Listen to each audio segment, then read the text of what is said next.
Hello, this is UK Gaming Network, I'm Zoidberg, and welcome to our look back at a very busy March 2018. Not only have there been plenty of new games for us to play over the last few weeks, but we also took time out to appear at Oldham Digital Festival and Northwich Comic Con with our Retro Gaming Arcade, so a big thank you to everyone who attended those. We spent most of our playtime this month tearing around the beautiful 4K streets of Paradise City, but as that's from a remastered version of an older game, no matter how brilliant it still is, it's ineligible for our top spot. As usual, this is not a place for reissues, early access or betas, so what complete brand new games did make us sit up and pay attention this month? Keep watching to find out.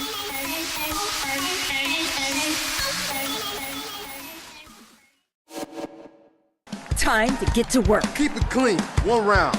Ready? Fight! A boxing game in VR is such a no-brainer that we're surprised it has taken this long for someone to make a truly great one. But Knockout League isn't just a boxing game in VR. It's a fun, arcade action version of the sport and clearly inspired by the best boxing game there is, which is of course Punch-Out! This is no realistic simulation with its cast list of comic characters and their unique attack patterns to learn, and it's all the better for it. As you duck and weave for real, jabbing and punching with the move controllers, it's all quite a workout, and a far better alternative than a month's gym membership.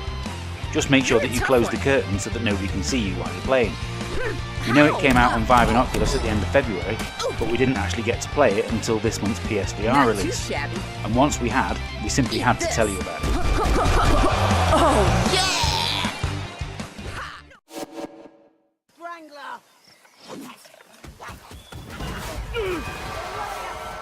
Set in the End Times universe, the original Vermintide was an enjoyable, if slightly flawed attempt to do Left 4 Dead in a fantasy setting.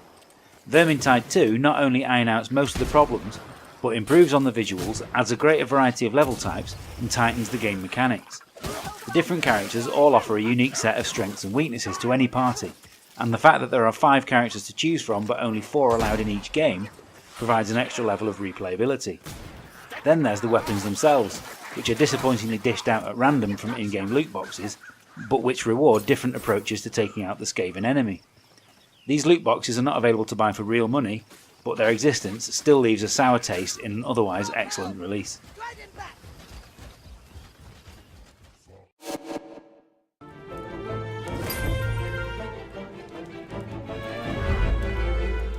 Episodic gaming has been getting a little stale recently, with very little in the way of innovation, and The Council was not a game that we'd even heard of prior to the arrival of this opening instalment. You're required to do far more than just choose responses to other characters' questions, and the production values are far higher than you might expect from a title costing just £5. It must be said that at times this even looks better than most full price releases. It's a far more traditional adventure game than anything produced by Telltale in recent years, and it even has a full-blown RPG style progression system, so you can adapt it to your liking. From the 2 separate playthroughs that we've had, we had 2 very different endings to this opening chapter, and we can only hope that it's weeks, not months, until part 2 arrives.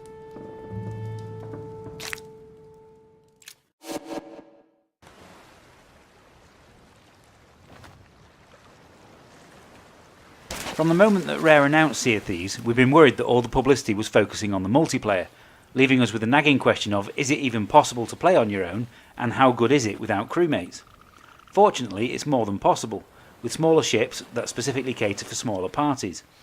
I had great fun dropping anchor in an out-of-sight cove, swimming across to a galleon, stealing the unguarded loot on the deck, and then disappearing back to my ship, usually with tragic results. But whether playing solo or with your friends, this is the best kind of sandbox game. It just sends you out into the world to make your own fun, with no hand-holding and no persistent checkpoints. Including it with Game Pass has been a genius move on Microsoft's part, and this is exactly the type of risky release that Xbox should be making, not more Halo or Gears sequels.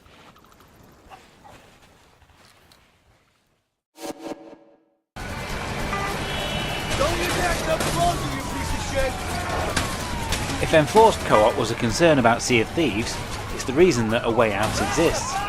This is a game that you simply cannot play alone, and because of how local and online modes work, it's impossible to play with strangers too. This actually makes it more appealing in our book.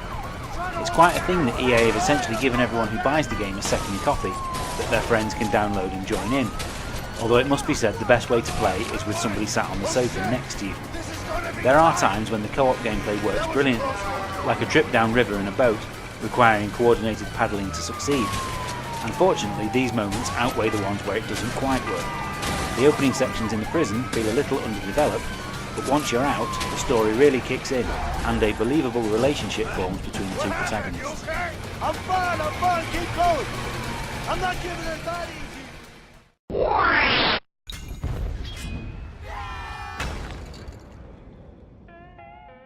Versatility is the mark of a truly great developer, and today every genre that the behemoth has touched has turned to gold.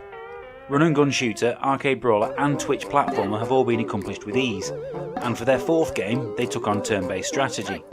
To say that they succeeded here too is an understatement. Pit People is simply brilliant. It's a much faster paced game than strategy fans would probably be used to, but this speed makes the battles thrilling to play. What makes it so addictive though is the sheer number of units and characters that you'll encounter on your travels, all of whom can be recruited to your own team. Trying to capture them all becomes a metagame in itself, and we all know how that can make a game impossible to put down. To top it off, there's a fabulous presentation and Python-esque humour that make this a title everyone should play. So that's our game of the month for March 2018. Feel free to disagree and let us know what you'd have picked in the comments. If you're wondering why Far Cry 5 wasn't featured, it's simply that we haven't played it yet, and we'll let you know what we think in next month's video. We'll be back in a few weeks to round up April's releases, so we'll see you then. This is UK Gaming Network, thanks for watching.